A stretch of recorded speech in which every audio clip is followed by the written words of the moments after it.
Yo, Pierre, you wanna come out here? Hey. True Crime Broads with Crystal and Renee.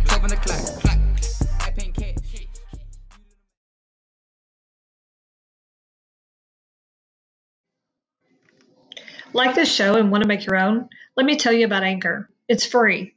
There's creation tools that allow you to record and edit your podcast right from your phone or computer.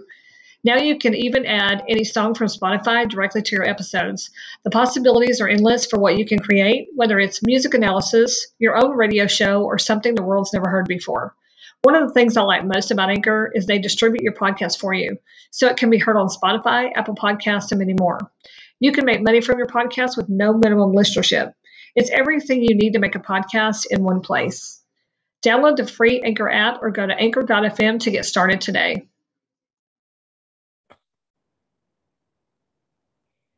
Hello, welcome to True Crime Broads. This is Crystal. And Renee. And we are so excited tonight. We have a fantastic guest. Her name is Kristi Stout. Most of you know she is Brandon Bevers' sister, and she was also really close to Missy.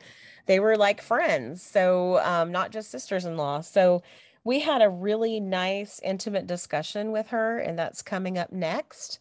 But before we get started, we were going to go over a couple things. Renee? We are wanting to remind everybody that the billboard is coming up due. We want to thank everybody that has contributed thus far.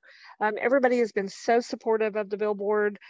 We've got it covered for January, of course, and now we're looking to get February started. So if you are able to donate any amount of money, please let us know.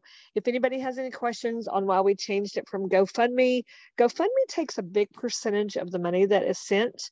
So last time we ended up being short, the very first time we did it, because everybody sent through GoFundMe, so I take a portion of it. So we decided to do it a little different this time since we were kind of in a crunch, and have everybody send it to my Cash App or my Venmo or a Zelle. So if you are wanting to donate, just let us know and I can send you those, whichever payment you prefer, so we can keep this thing going.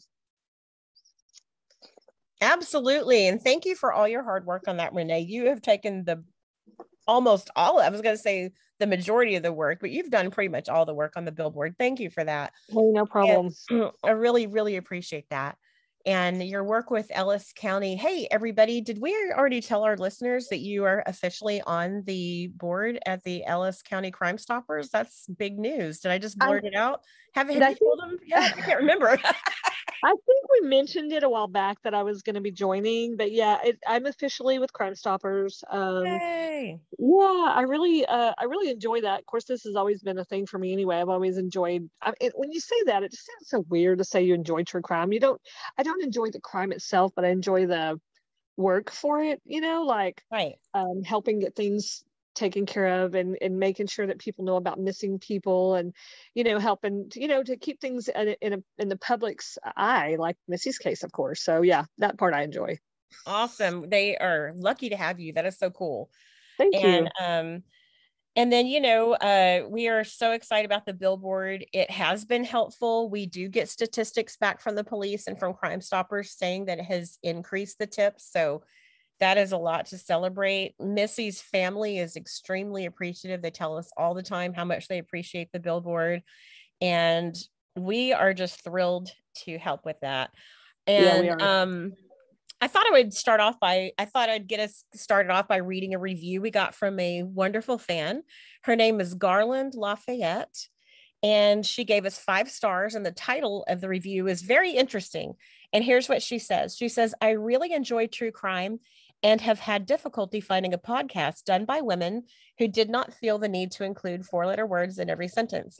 My husband and I grew up in Shreveport, Louisiana, but have been living in Chapel Hill, North Carolina for 20 years. We're about to move back home, and it's great to find an interesting podcast, which is close to home.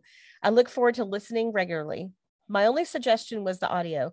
There were a few parts that were hard to hear, but overall, very well done. Great job. Now, that is an older review. I have to confess, we started doing this reading reviews thing fairly recently, And now I'm starting to go back and play catch up. That was one of our very first reviews at the beginning. So she was hearing our show back when I was really low and you were like crystal clear. Remember those days? Yes, I remember. I don't know why I couldn't be heard, but our first couple episodes were a little hairy. So we apologize if you're going back and listening to those older ones. It is not the best, excuse me, the best audio. Okay. Well, without further ado, Renee, did you have anything else or do you want to start the interview? I think we're ready. Awesome. Okay, everybody. We hope you enjoy True Crime Broads sitting down with Kristi Stout. Enjoy.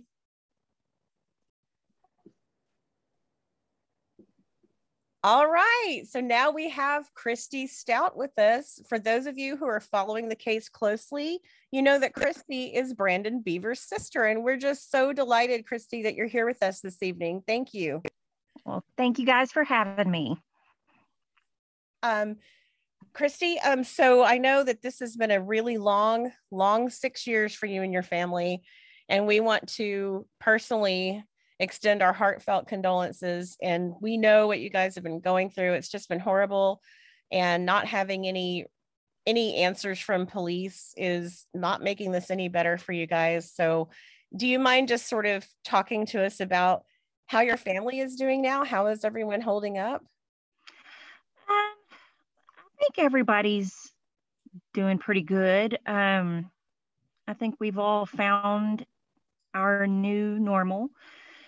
And my nieces, Missy's daughters, they're all doing great. They've all three kind of had their own, rough patches through the past several years going through this. Absolutely. And, all at different times. And, it's kind of an emotional roller coaster for them. And, but I think, honestly, they've just watching how they've handled it through the past almost 6 years is amazing. It's mind blowing because if I think back to me being their age when this happened, I don't know if I would have handled it the same way they did. It just blows my mind how well they've done given the tragedy that they've had to experience. Yeah. That's awesome to hear. God bless them. Such a shocking, horrible death. It's horrible enough when a child loses a parent to cancer or something where you have a little bit of warning, but God bless them and what you've all been through. We have been following this case closely, as you know, and we honestly didn't think we were signing up for almost 6 years of really no tangible progress in the case. Right. How is that working out? I mean, does your family feel encouraged that this will be solved at some point? Like on a scale of 1 to 10, what do you think the odds are that this will be solved?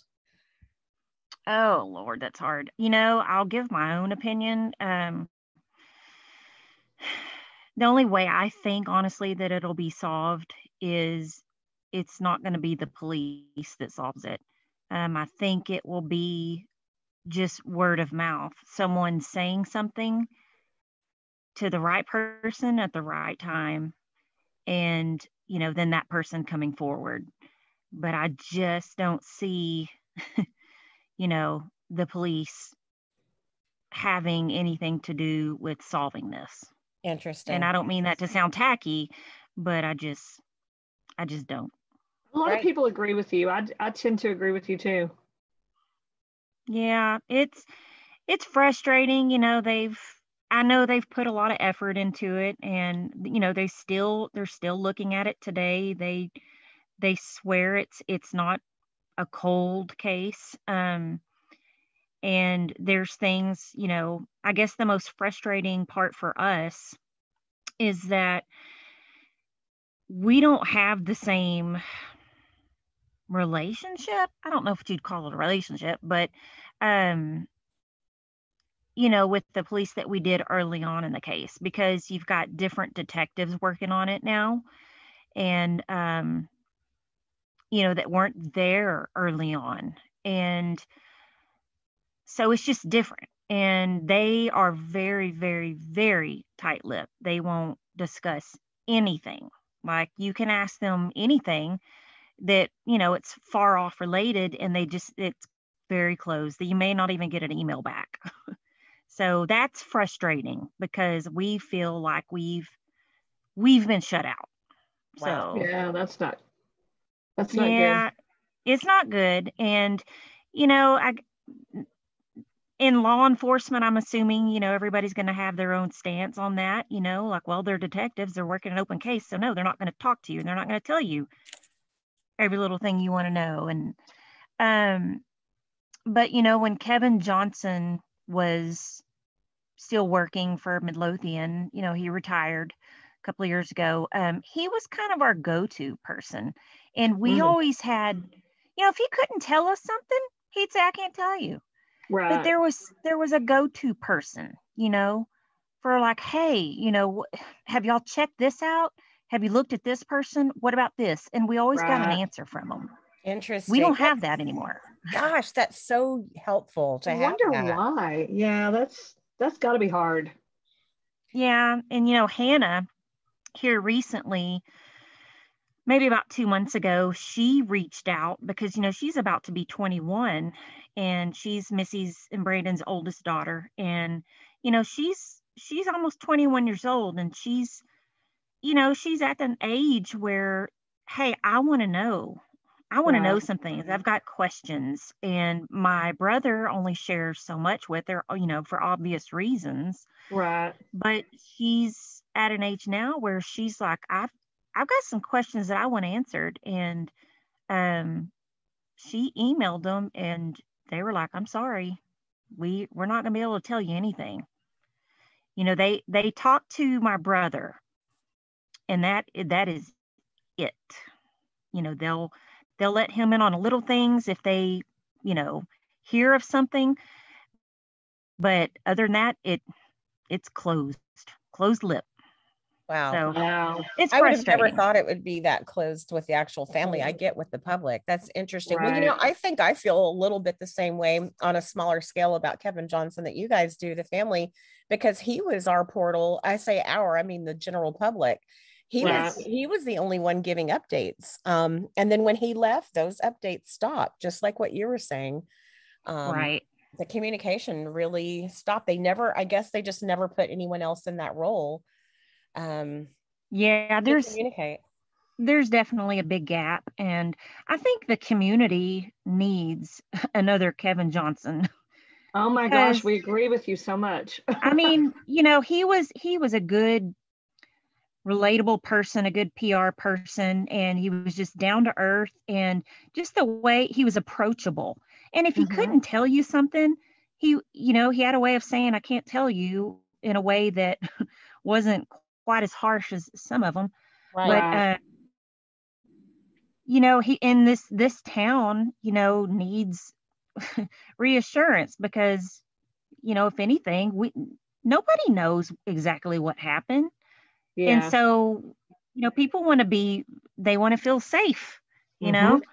Yep. And, you know, being tight-lipped, you don't get that feeling. So No, you don't. And it kind of makes you frustrated. And a lot of people will voice their opinion to us and say things like, well, you know, the police aren't saying anything. They must be covering something up. They get that impression because you're not talking, you're not saying anything. So I agree with you. Yeah. Kristi, why do you think the police are being quiet? Do you think it's because they're onto some things that they're trying to sort out? Or do you think it's because they're embarrassed because they're lost? Or what do you think is behind their silence? Well, I think there's, you know, this has gone on for almost 6 years, and there's a lot of information out there. You know, they know how fast word travels, rumors, and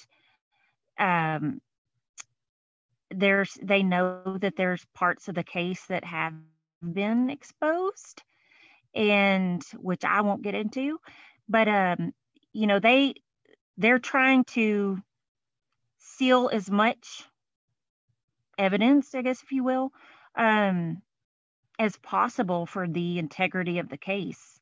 And they don't have a whole lot, you know, as far as evidence to go by. So the smallest little things, they want it sealed. They want it, sealed tight so that they can hopefully find this person, or that when somebody does, slip up and say something, they know for sure that only the person who did this knew that. Right. So they just want to keep everything airtight. Wow. Not only did y'all have to go through this horrible crime with your sister-in-law, you also had to deal with people blaming your brother, your father. I mean, we even did an episode on it, on why we don't think Randy did it, and I can't imagine what that was like for y'all. Oh my God.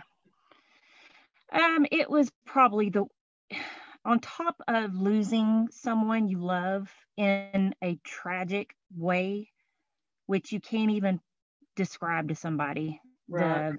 The awfulness and the sadness and the terror, just everything. On top of that, while you're mourning and grieving the loss of that, then you get slammed with, all these posts and news stories about, the father, bloody shirt taken to the cleaners and la-di-da-di-da, and look at the walk. And then, you really dive into some of these Facebook groups, especially early on, and they just drag your family through the mud. So you've got that's like, salt on a wound times 1,000. Wow. And you finally get to a point where you're just like, you have to turn away from it all and just not tune into it. Stay off Facebook, stay off social media, because you cannot quieten everybody and make them believe that your family is innocent. Everybody's going to have their own opinion and their own theories. Right. And you can't convince everybody that, this was, done by somebody else. So right. And we know that he's been confirmed to be in California several different which ways. And we personally don't even see a motive. He's your dad. You know the kind of person he is. We can tell that that's just not anything he would do, even though we don't know him. And it's just so frustrating. But, we know that he was verified to be in California several different ways. We've had people try to tell us that his cell phone, he must have had it flown from California to Midlothian. That's just silly, I mean, that's how crazy people's imagination. It really is. Like they want it to be they want it to be so bad. Yeah. So, and I'm the one that had to call my dad, and because he was in California, and this happened here, at 5 something in the morning when I found out, I'm trying to call and call and call, and I can't get a hold of him for like 2 hours. I kept trying to call my dad and my stepmom. Well, they're in California, so it's 3 something in the morning there. Right. And their phones are on mute. They don't keep their ringers on, their cell phones. And when I finally got a hold of them, it was like 7 o'clock here. And Lord have mercy. So when I think, of people saying stuff like, oh yeah, he did it, I'm like, no, he didn't. I mean, the airlines, they flew American. Don't you think they verified with American Airlines that they were on board? Exactly. I mean, there's so many ways to track people for proof. Oh, there's cameras everywhere, of course. It's ridiculous. Right. And Not only that, post 9/11 flying, I mean, there's no way you could sneak anything anywhere on a plane. Exactly. Right. Not only that, but he seems to me he's too tall. Oh yeah. Well, my dad, I don't know how tall he is today because he's got ankylosing spondylitis and his, spine curves, but he's closer to the 6 foot, height. Right. So he's way too tall. Right. Can you tell us more about that? Because I think we've mentioned that before, but since you're more familiar with it, will you talk about that? Because that was something that that Brandon said he couldn't even do, that when the person opens the split door and they kind of jerk their head back. Tell us about that. Yes. Well, he's had ankylosing spondylitis, which is basically autoimmune disease that affects the spine and the hips, but in his case, it's the upper part of the spine and neck. since he was a teenager, late teenager. And, over the years, it's caused his spine to curve so much that his neck and his head and neck are just, he can't even turn his head from side to side. He has to turn his whole body. Wow. So if he were going to look up like that person did in the video when he realized, oh, I only opened half the door, Right. my dad would have to take his whole body and look up, he's not just Right. going to move his head up like, he can't do that. Right. So That makes sense. What about him and Missy? What was their relationship like? my dad and Missy, Uh-huh. I mean, it was fine.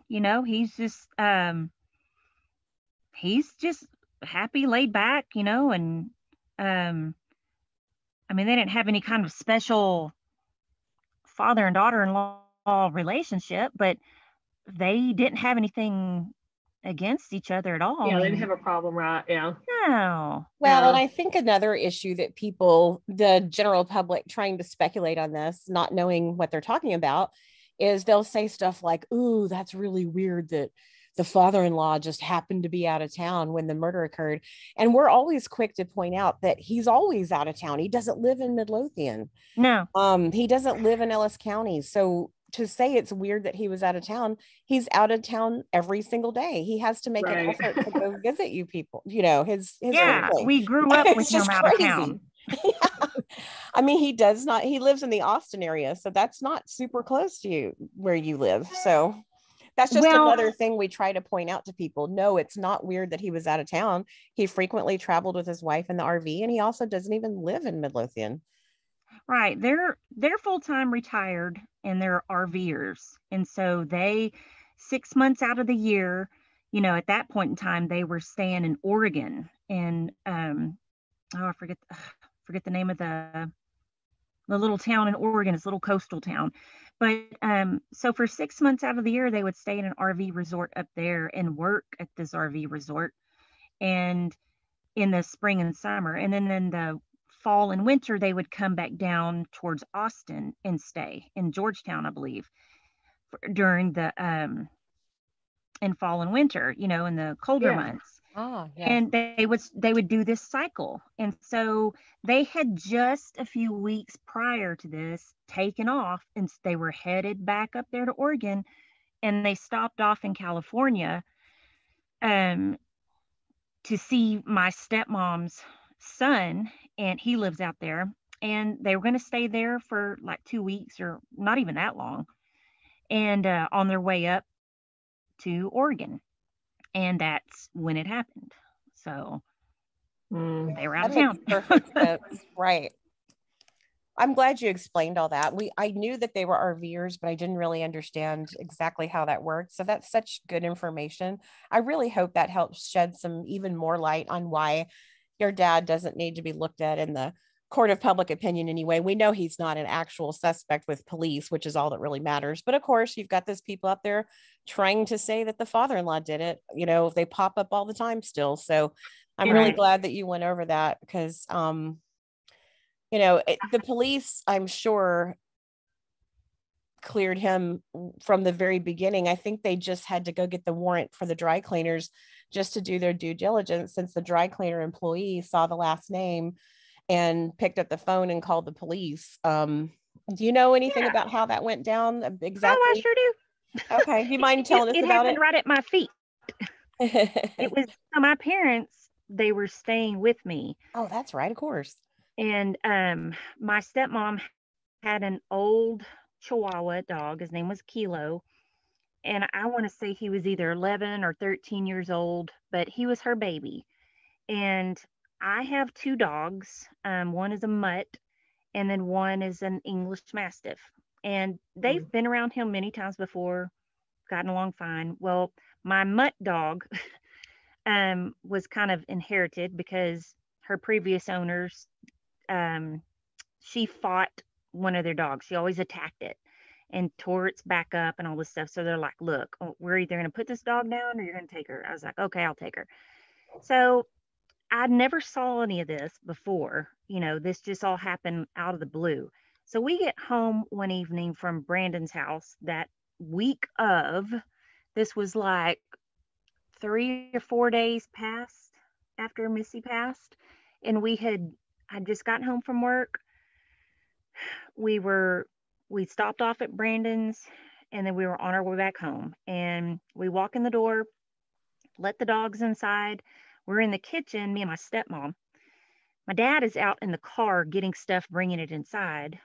And my stepmom's dog, who's very territorial and guarding of her, was standing by her feet. And my big dog, Tank, walked over there close to Vicky. And Kilo growled and snapped at Tank. This little Chihuahua growled and snapped at my 150-pound English Mastiff. Oh my goodness. I said, so I didn't know what was going on because I was on the other side of the island in the kitchen. And so I just assumed it was Tank that did something. I said, Tank.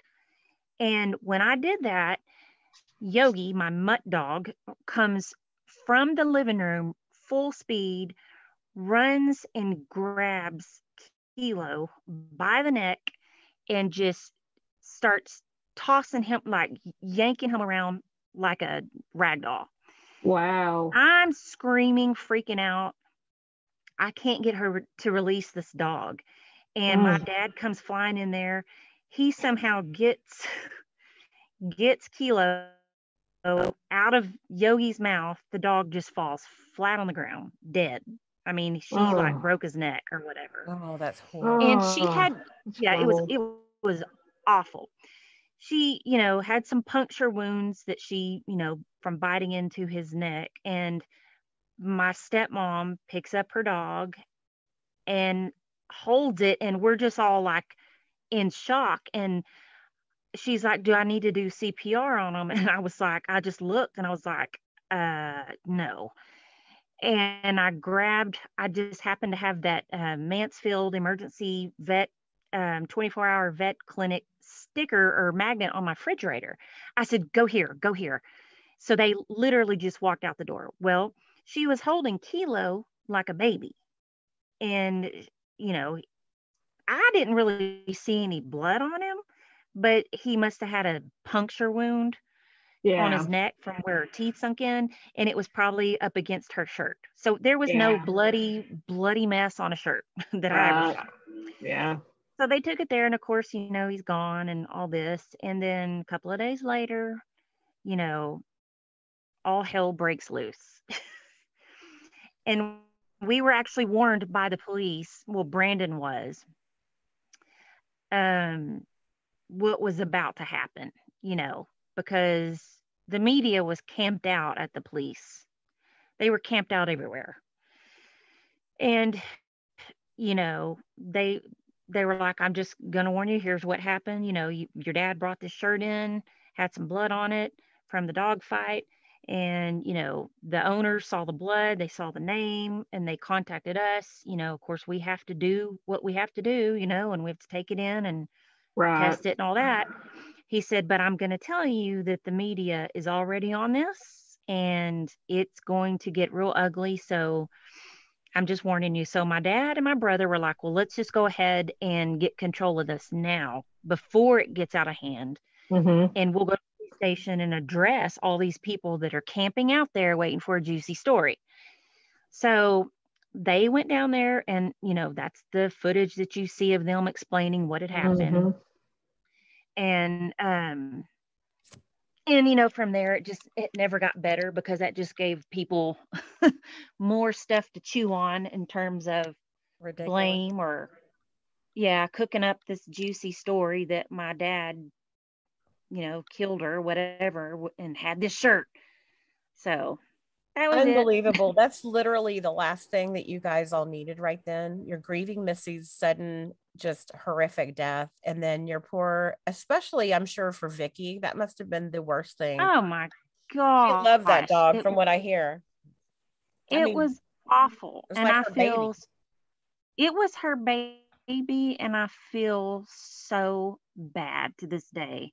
Oh. I mean, she's nicer than what I could have ever been if that were my dog. She handled it with a lot more grace than I could have. But Wow. yeah, it was an awful experience because I had just gone back to work that day and then that happened and I freaked out and I'm in tears and I'm just crazy again. And I called my boss and I said, I can't come back there tomorrow. I just experienced something horrible and I don't have my stuff together. I just can't be there. Right. So I took another day off work and Well, and then on top of all of that horrible stuff, then it tips off the media and the public. It's just one thing after another. yes. And And people are ready to pounce, you yeah. know? Yeah. We were talking about the media being camped out everywhere. Does your family find it interesting that the media just sort of went the opposite direction? I don't see this. I mean, just on the anniversary, they'll mention it, but now the media seems totally disinterested.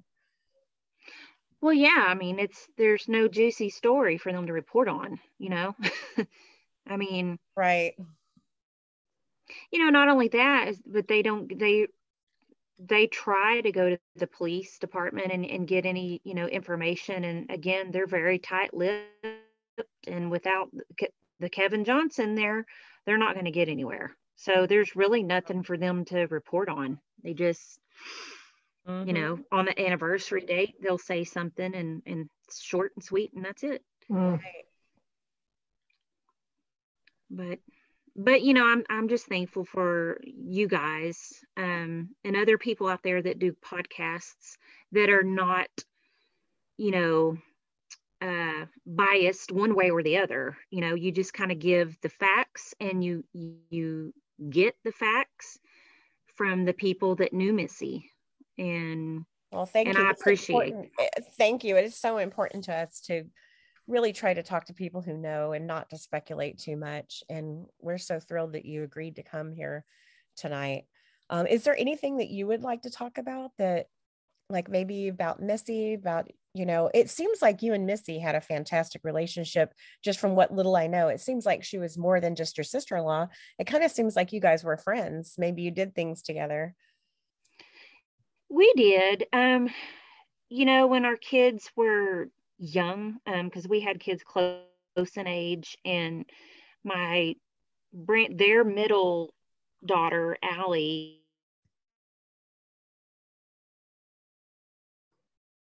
when we had them and they were babies, we'd go have play dates and all that kind of stuff, go to the zoo and whatever. Oh, yeah. And we'd hang out at my mom's house and just, it was awesome. And she was like having a sister I never had. And, Right. through the years, she was someone that, we'd go to concerts and stuff. And, if I had something funny to tell her, I'd call her up and, oh my gosh, I got to tell you this, or whatever. And after she was gone, it took a while, and it still does to this day. If I have a funny experience or embarrassing or something, there's a half a second that I want to call her and tell her. Oh, And yeah. it's a half second that, your brain's like, oh yeah. Anyway, and, as our kids got older, and she got into fitness, her being a trainer really absorbed a lot of her time. And then plus our kids, getting to be junior high school age, they didn't hang around each other. They didn't, they were just different people, boy and girl. And my son, she used to take my son to school when he was younger. And so when he got older, he could ride the bus by himself and, Mhm. didn't have to go to daycare and all that kind of stuff. So, we didn't spend as much time as we used to in the last probably year and a half or two. Because like I said, the fitness thing really absorbed a lot of her time. Mhm. And so I regret that I never went to one of her boot camps because she kept trying to get me to go. In fact, 2 weeks before she passed, she sent me a message, want to sign me up. And I was like, girl, I cannot get up at 4 something in the morning for nothing. Right. I don't know how you do it, Missy, but I can't do it. We're right there with you. Yeah, I don't see how people do it, but I regret now not going to one of her classes and seeing the work that she did, see her in action. I'd work out with her at the gym and things like that, but her teaching, I never got to experience that. Well, it sounds like you guys had a great relationship and it was still intact. It's just life circumstances that kind of made you not see each other as much. So that's good that you don't have any regrets and that you really had a good relationship. That's means a lot. Yeah. Well, so what's next, do you think? Do you think that, I guess this is pure speculation, but do you think that MPD is about to break loose with some great news, or do you think that it might just be another year of wondering what's going on? I've got my own opinions on that, but that's another podcast probably.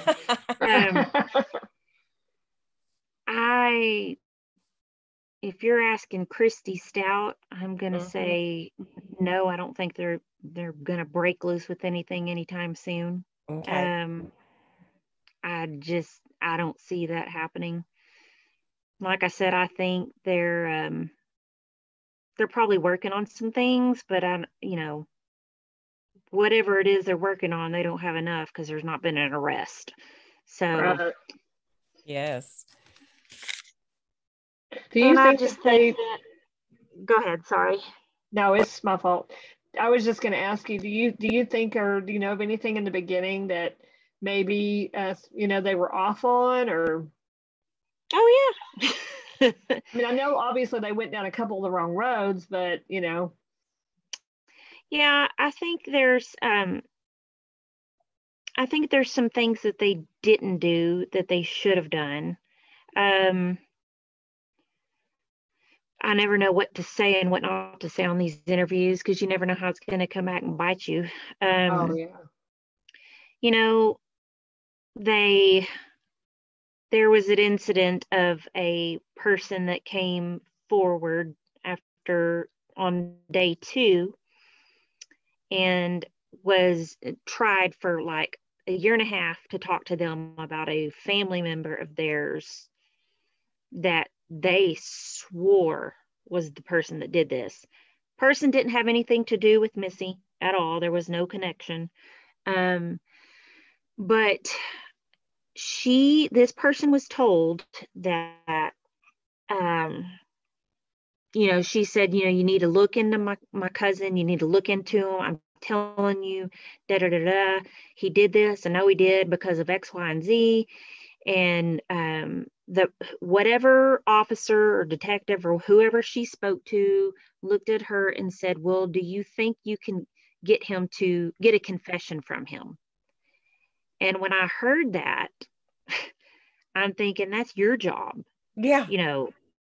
That is your job to get a confession, not hers. So in other words, you need to get out from behind your desk and you need to at least go pay this person a visit. And it may be innocent, just a little quick visit, but that's the least you can do. And they never did that. And 6 weeks later, this person died. And it's a long story. Can't go too much into it, but they will never get to do that now. And it angers me like nothing else to know that that's all they had to do was just go talk to this guy, go pay a visit, just ask a few questions. You don't have to have a warrant for that. They're not searching anything. Right. And just, start sniff it out. But they didn't take this lady serious. And I think they did that with a lot of things because they've got it in their mind that they believe that she was targeted. And so they've investigated this in that way. And if you don't think outside the box, then you're never going to solve anything. If you've got such a closed tunnel vision scope of investigation, then you're probably not going to solve a case this bizarre and difficult. So I'm not obviously in law enforcement, I don't have any experience in that, but I would think that you need to think outside the box at times and be more receptive. Or at least follow up on every single little scrap of, evidence, Right. Because like you said, that sounds like it was time sensitive and then the person passed away. That could have at least told them if they were onto something or not. Exactly. Yeah. I mean, all you got to do is just go check it out. Yeah. Leave no stone unturned. Exactly. Interesting. Probably one of those cases where they thought they knew exactly who it was and they didn't need to go check that out. That's probably what they're thinking was. Well, that's exactly what happened, because they sat there at first and tied up a lot of time looking at my brother. Right. And yeah, they should zero in on the husband in the beginning, but they put all of their efforts into him and then other people, and it in this close circle, and never really went on beyond that because of their belief that she was targeted. And that's why I don't think this will be solved by the police. And it seems like the public opinion has zeroed in on someone besides your dad. And there's a woman who is married to a trainer, and she seems to be getting most of the attention these days because apparently police looked at her. I'll go ahead and say her name, Courtney Tucker. Everyone talks about it. And her husband is a trainer that knew Missy, and people really took that and ran with it based on a lot of assumptions. Right. And from what we understand, police did their due diligence. They had gotten tips on her and they wrapped that up and aren't really looking at her at all. So it's just hard to know what's really going on in the investigation, but the court of public opinion is out there, running rampant. But yeah, it's really just hard to know what's going on, especially when they're being so tight-lipped. Right. Even being tight-lipped with you guys, that's crazy. That is crazy. You would think of all people, it wouldn't be y'all. I know. And I like Dateline. I've always watched Dateline for years. And, you see so many of those shows where, there's some family members that get on there and they press hard for answers. And they take it way up, but you have to have that, I personally don't have that kind of time where I can just walk in there, and I have a 8 to 5 job Monday through Friday. I don't work from home. Right. I'm not able to invest that much time into, doing all that, going up there and because that takes time. It takes time and effort. And so I don't have it me myself. So, but yeah, that's what it takes. It takes persistence. It takes aggression, and you've got to be hungry, and you've got to be willing to fight for it and put fire under them. And it takes, like I said, a lot of effort and a lot of time, and you've got to, you got to do your homework. So if I didn't work full time, that's what I'd be doing. Yeah. The surveillance video, why do you think that MPD has only released these little tiny snippets of it? They told us there's like 28 minutes of video of the perpetrator. It seems like there might be another, they don't have to release the whole thing, of course, but there might be another minute or two of footage that might make someone go, oh my gosh, I know exactly who that is. Right. What do you think about them keeping so much of it under wraps? I don't know. I remember them saying at one point, it seems like I remember them saying that they put on the most obvious, I guess, best shots of this person, where people could see the best quality of video, because, some of the video was kind of jerky, because it was all motion based. That's just my guess. And then just kind of remembering back to what one of them said.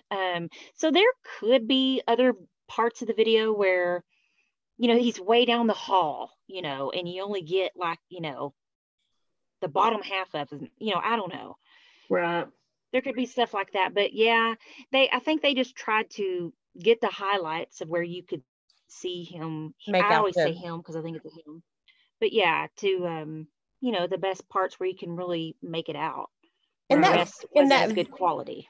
Right. In that very, very first press conference, the morning that Missy passed, they had, he's no longer with MPD, my understanding, but Captain Span got up there and he said that they do have footage of the perpetrator after the murder, presumably going down a hallway to leave the building the same way they came in. Do you think that they really had that footage of the perpetrator leaving in such a hurried fashion? Because it seems like seeing the perpetrator walk in a different way, because they're just meandering around casually before the murder. I think that would be useful to see the perpetrator really, really moving quickly down that hallway to get out. It would show a different kind of aspect of their gait. Have you heard anything about that? I haven't heard anything since that announcement. I wish that I could find that video of him saying that, because I don't remember any of that.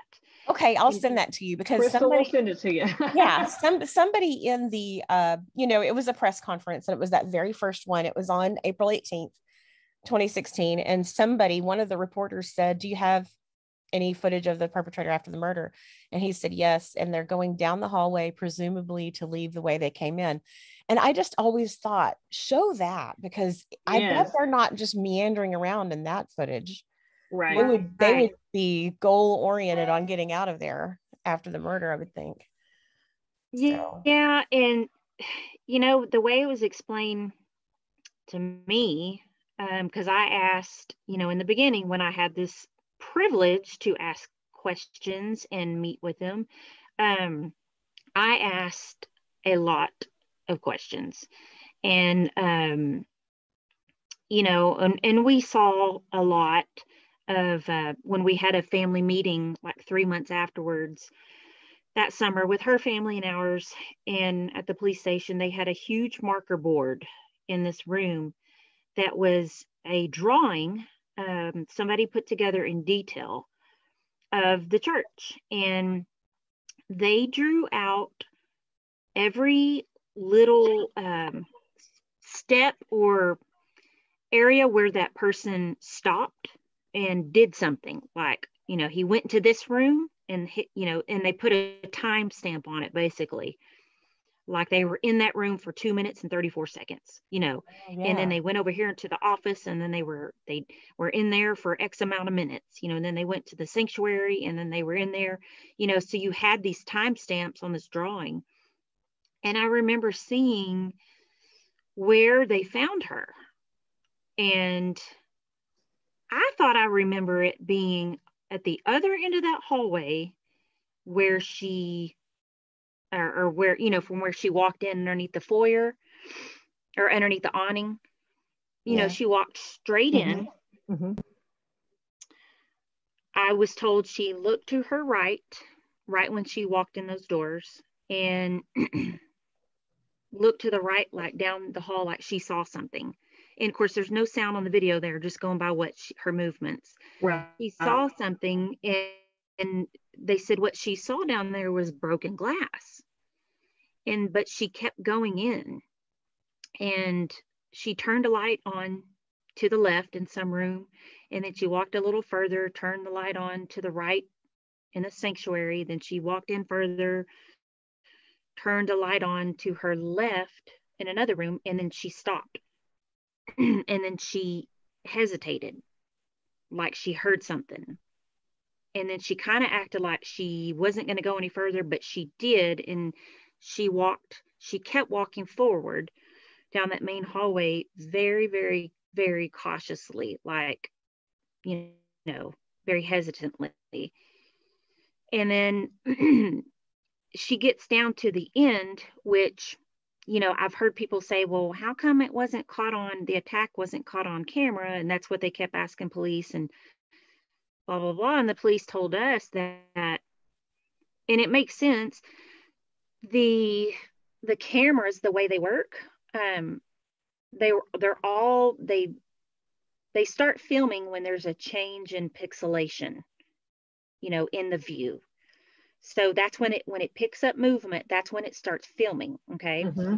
But the cameras only, their view or their reach, I don't know what you'd call it, only reaches so far down.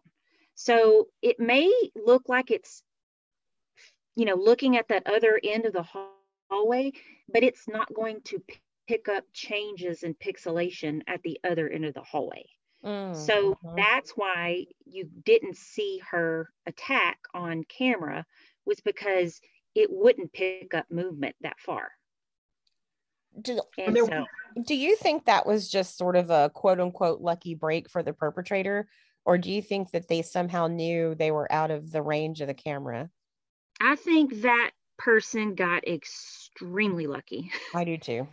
Yeah, we say that often. I mean, when you go in that parking lot and when you pull in that parking lot, I don't know if y'all have ever been there, but your headlights are going to shine on a sign that says you're on camera, basically. Yes. Okay, Yeah. so, you're dodging that their parking lot cameras weren't working, which the church said sometimes they worked and sometimes they didn't. Well, guess what? They did. That night they didn't. Wow. And then they get in there and do their thing, and there wasn't an alarm, I guess, on this church. Well, they got lucky there. Wow. And then they attacked her, and that wasn't seen, and nobody saw them leave. There's rumors and hearsay about, I saw a dark SUV or whatever, but no one's ever been able to confirm that. It's all been what someone's heard. Right. But it's like they had everything in their luck go their way to get away with this. Yeah, it really did. I mean, a normal person would be completely terrified to pull up to that church and try anything with a big sign, like you said, that says you're under surveillance outside, and then there's visible cameras inside. I mean, this person wasn't all there, obviously. No, they weren't. I've listened to a couple of different, like 3 different, I guess they're very, here's my paper. I did some homework. They have many years of experience in law enforcement, and one was a cold case detective. I'm just going to put their name out there. Ken Mains, Mains. He's a cold case specialist and an ex-Marine. He kind of gives his analysis. I don't know where he's from. Someone asked him to just look at the videos, the SWFA and the church video. He did, and he just gave his own theories about that person, and what he thought, what were they doing there? Do you think this person intentionally did this? Blah, blah, blah. What do you think? He gave his spiel, and then there's a criminal profiler, Pat Brown. She's had tons of experience in, looking at criminals and, reading them. And she kind of gave her spiel about what she thought. And then another guy, Chris McDonough. I don't know if you've heard of him. He's a retired homicide investigator. Tons of years of experience in all these people. And they've all looked at this, the videos, and they all are saying the same thing pretty much, that this person is, well, they're strange for number one, but they're kind of, one guy said this could be their first time doing this because of the, kind of the, I don't know, the way he was pulling into the parking lot. And I mean, why would you pull into a gun store parking lot and have no idea that you weren't on camera? You know what I'm saying? It's stuff like that. You just answered my next question. I was going to ask if you think the Ultima is involved in this murder. I thought about that, and I have a gut feeling that it probably is. And if it isn't, then I could tell you that whatever that person was doing, they were up to no good. I mean, that had suspicion written all over it, whether or not it had anything to do with Missy's case. Mm-hmm. you don't pull into a parking lot at 2 a.m. and then turn off your lights. Like, oh my gosh, I don't want anybody to see me. I'm going to be discreet. I'm going to turn off my lights. And then you go around back and you see a car. Oh crap. Oh, better look normal. I'll turn my lights on now, I mean, all that to me was weird. And then, we're going to turn our blinker on before we get out of the parking lot at 2 a.m. where no one's coming down a one-way road, Yeah. That just is odd. overcompensating, and that's what one of those, that Chris McDonough was saying in one interview that he, gave on this little spiel of this person's behavior. Anyway, it's just interesting to kind of experience people, their theories on it all, Right. What they think. Right. And it's just such a bizarre situation. I think that we're probably from the people you just mentioned to me and you and Renee and everybody following it. I have this weird feeling that we're all going to be shocked when it's finally solved. And it's just not going to make a whole lot more sense than it does now. I think it's just going to be a real crazy person or something like that. Yeah. I mean, I think people are going to, all the people that were so obsessed with this wanting to be some juicy, I don't know, juicy, dramatic story are going to be like, oh, are you sure? Is that it? Right. So that's what happened? Right. It really was just a lunatic. Right. Right. Yeah.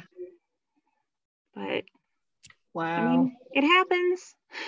The night that Missy was murdered, morning, I guess it was, it had rained, and I remember just rained really, really hard. And when you see this perp walking around in the church, they don't look wet at all. I mean, I understand that you can't see really well, but it looks like at some point you would see something shining, or maybe the floor with something. Did the police ever elaborate in any way on why the perp didn't look wet, or what their thoughts were on that? I think somebody asked that question in our meeting. Like, you would think they would have had footprints. It was raining outside. How did they not track in water? And I can't remember if they said, I don't remember. I don't remember if they said they had to have wiped their feet really good when they came in there. Or one of them had the theory that maybe when they were walking down the hallway and you see them touch the wall, that they could have been slippery or whatever, which I highly doubt. But yeah, no one addressed that.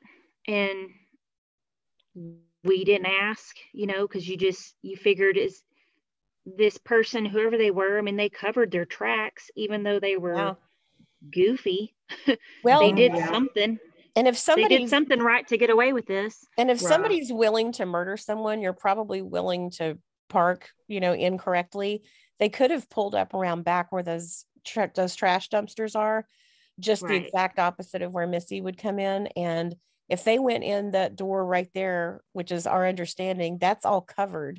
So maybe they really weren't exposed to the rain that much. They could have pulled up right against that and then gone up those stairs and been in the covered area while they were breaking in. That's kind of my only guess on why they weren't soaking wet. But of course, I don't know. Or did they get dressed in the church? None of that was mentioned either? That's always been a big thing. I just never have understood that. Yeah, they never said anything like because there wasn't surveillance inside, because they broke in through the kitchen, I think. Yeah, that back door was into the kitchen where they broke in. And they were first seen peeking out of the kitchen door into the hallway. And this is the part that's not seen on to the public. We didn't see this. We were just told this. They first kind of peeked their head out and looked both ways before they walked down the hall. And I mean, again, if you're on some high narcotics or Xanax or something, if you're just going to break in a church and then get dressed in the kitchen. Right. I mean, I don't know. Really strange. But then again, I mean, this person acted like they had all the time in the world. Yeah. Just nosing around. really were and it's just hard to understand why they're there. It had to have been for Missy because they didn't really vandalize anything. They didn't steal anything. It's just so bizarre watching that person. Looks like they're going for a Sunday afternoon stroll in the park, Well, I will tell you this while we're on this subject, that Ken Main's cold case detective guy that I brought up earlier, Yes. The first time he ever watched this video was when he gave his opinion about it, his theory. Mm-hmm. He watched it for the first time on YouTube, and you saw him, he would stop it and go, okay, now what they're doing here, blah, blah, blah, I forgot where I was going with this, but because I was just saying you don't see them stealing. Yeah, so he said, I've heard that nothing was stolen. He could be, it was just vandalized, this and that.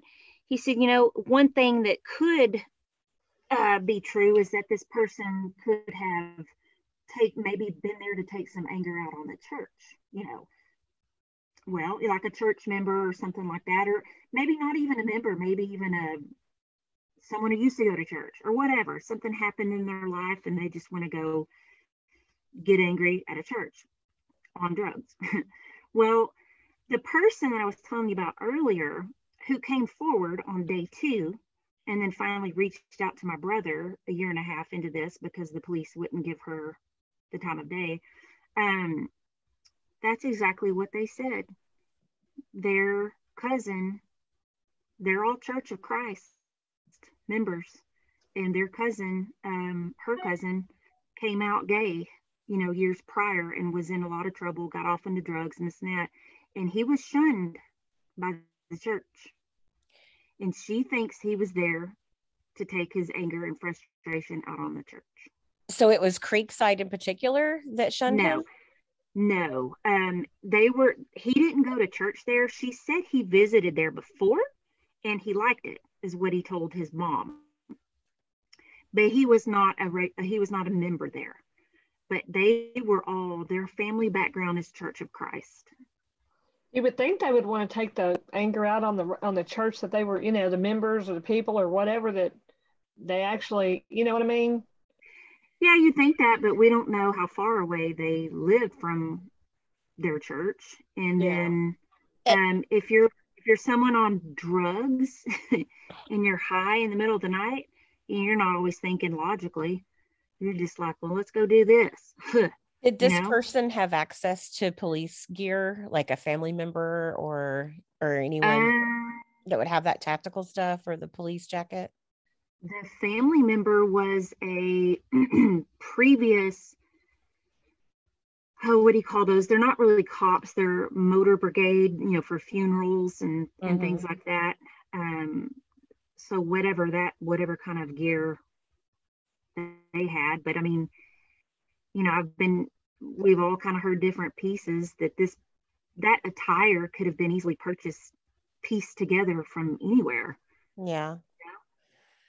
True. Yeah, that's all very interesting. Renee, did you have any questions? No, I think she covered all mine. Yeah, I think so. Kristi, did you have anything else you wanted to share with our listeners? I have a lot, but like I said, oh, no, we want to hear it. It would open up a whole nother can of worms and lead to a whole nother podcast. But, just so much has gone through my head and, our whole family, what we've dealt with. I mean, you just have no idea. And it's frustrating and it's hard to keep your mouth quiet on a lot of things. There's a lot of things I want to blurt out, but I just can't. So with that being said, no, there's really nothing else. We kind of can feel you on that one because we try to do the same, but people get upset if you try to explain that so-and-so couldn't have done it or so-and-so couldn't have done it or whatever. They get real upset because you don't think like them. So we just go, okay. Right. Yes. You've ruined their imagination party. Right. Exactly. So, Well, maybe we can, if you don't mind, we'd love to have you on again sometime. Maybe after some time passes and maybe some things change. We'll keep our fingers crossed and our toes crossed that maybe there's some forward movement in this case in the next year. But we can't thank you enough for coming on. I'm trying to think. I'm afraid I'm going to regret not asking something before we let you go. Renee, let's put our heads together really quick. Are we forgetting anything? Well, the other thing that I was going to mention was we hope that everybody has been okay. From what we've heard, everybody's been okay with the billboard being up. I am just forever grateful for that. And I didn't know up until recently that was you guys who were helping that. Or I mean, I don't know all the details. Are you the guys that put that up? Or how does that work? I mean, yeah, I we raised raised my donation. Yeah, we raised them. Oh, you did? Yes, that's right. We raised the money, and then at the very end, we were kind of limping across the finish line. And Renee had struck up a relationship with Crime Stoppers of Ellis County, and they filled in the gap, the little bit that we needed to get it up at the end. Oh, well, thank y'all so much. Oh, and our listeners were amazing and so generous to give to that. We're still going through it now. We're starting up now to get it for February. But yeah, we hoped everybody was, on board and happy with it, because we just thought, keeping something like that people see day in and day out, that maybe, can jog a memory or something. Because I mean, we have people that will message us every so often and say, did y'all know this? Did y'all know this? And it'll, be stuff we heard, but it'll be their first time, asking. So we're hoping that will continue and help out in some way.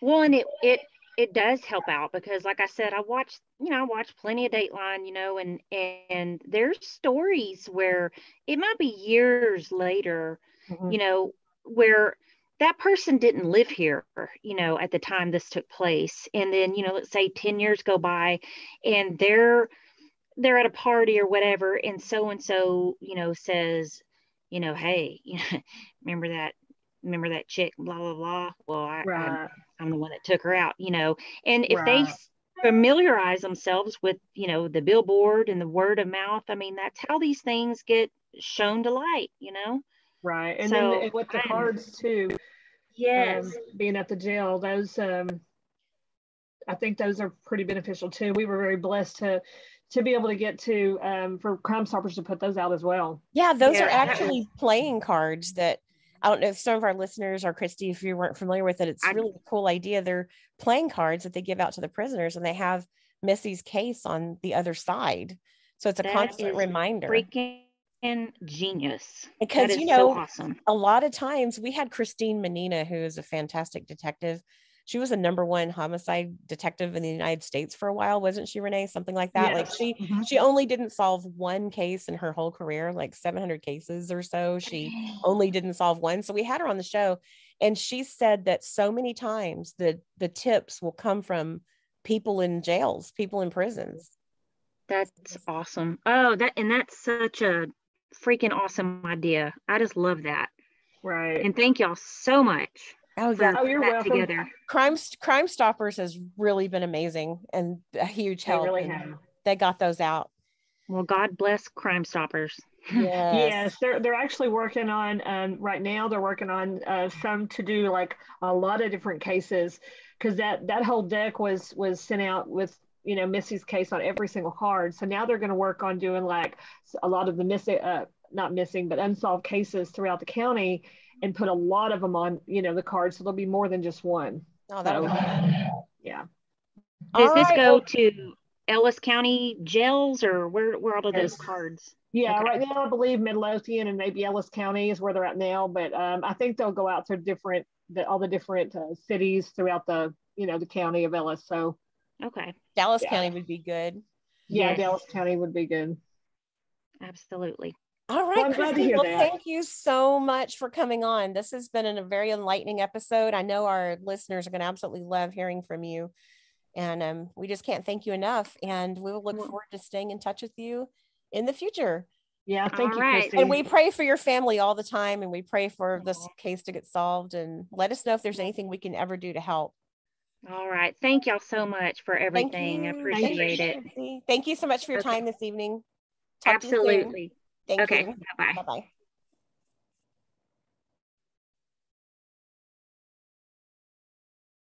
So we are super excited to tell y'all about She's Birdie. It's a personal safety alarm made for women by women.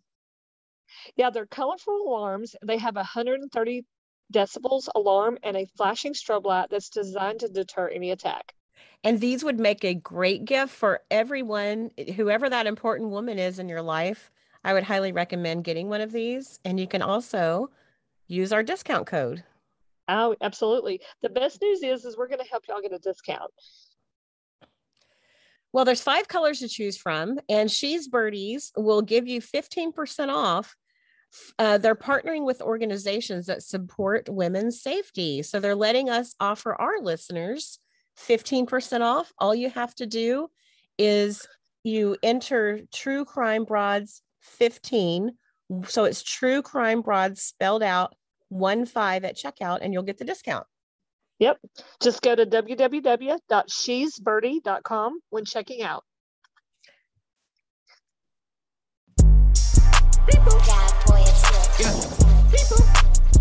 Yo, Pierre, you wanna come out here? Hey. Straight up the black, 12 on the clock. I paint cash, you do the math. I bust the bag, you took the tab. How could you fast? You at a gas. Millionaire status in my crew. Everywhere we go, we dripping like we fools. Everywhere we go, we dripping till we cool. Dripping in the summer shade. People do not know shade. Ayy. Margiela on my shoes. Mason Margiela, and I walk around like shoo. Ayy. Yeah. You do the math. You do the math. Hubo. Don't need a coat, engine too hot. Lil hoo-boo in a drop top. Money overflow, it can't stop. Look at your bank, it's a quick drop. Diamonds round my neck, looking sharp. You a little minnow, I'm a shark. My future bright, but yours dark. Flexing up foreign, push to start. You pull up in a Chevy, you so boring. My bank heavy, pull up in a foreign. If you start to talk, see you in the morning. Please don't speak, cause I'll be snoring. Oh no, Bleepo's back. Skirt off the block, 12 on the clock. I paint cash, you do the math. I bust the bag, you take the tab. Why could you fast? You at a gas. Skirt off the block, 12 on the clock. I paint cash, you do the math. I bust the bag, you take the tab. Why could you fast? You at a gas.